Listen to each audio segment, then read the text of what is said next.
Today at the Concurrence conference that we organized here at King's, we had a panel on standard essential patents, on SEPs.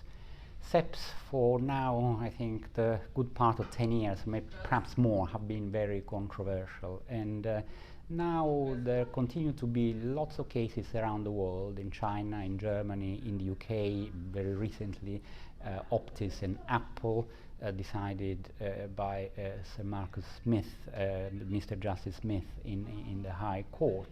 The judgment is available to the public, well, not published yet, and we discussed that as well. And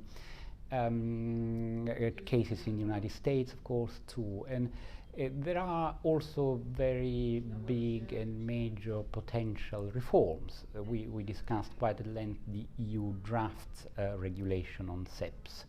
Perhaps I want to highlight two things that in my view were significant. First of all, I mentioned multi-jurisdictional litigation, and I can't see the problems that this kind of litigation and anti-suit injunctions and anti-suit injunctions are causing. I don't see these problems being resolved anytime soon. I don't think the EU draft regulation on SEPs is going to resolve that kind of problem.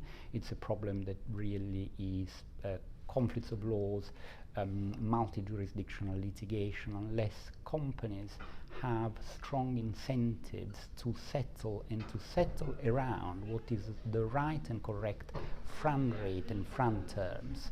The regulation will unfortunately do very little in that respect.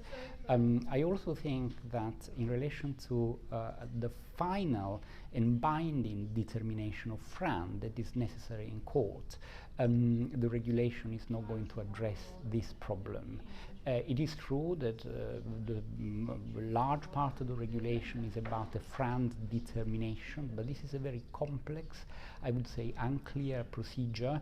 It would have been perhaps better to have picked one of the existing dispute resolution methods, arbitration, adjudication, mediation, perhaps working with one of the arbitration institutions and devising a procedures with right incentive for the parties to enter this into a voluntary procedure, rather than designing this new beast, which I think is particularly unclear, with lots of problems that will arise. And is not really going towards altering significantly the incentives of the parties in relation to pursue prolonged multi-jurisdictional FRAN litigation. So we'll continue to debate this field. Continuing issues will also be, for example, level discrimination and discrimination alongside the supply chain, license for all or to all problems, whether a licensor is under a FRAND obligation to give a license to anyone who of course needs a license to incorporate it into the standard.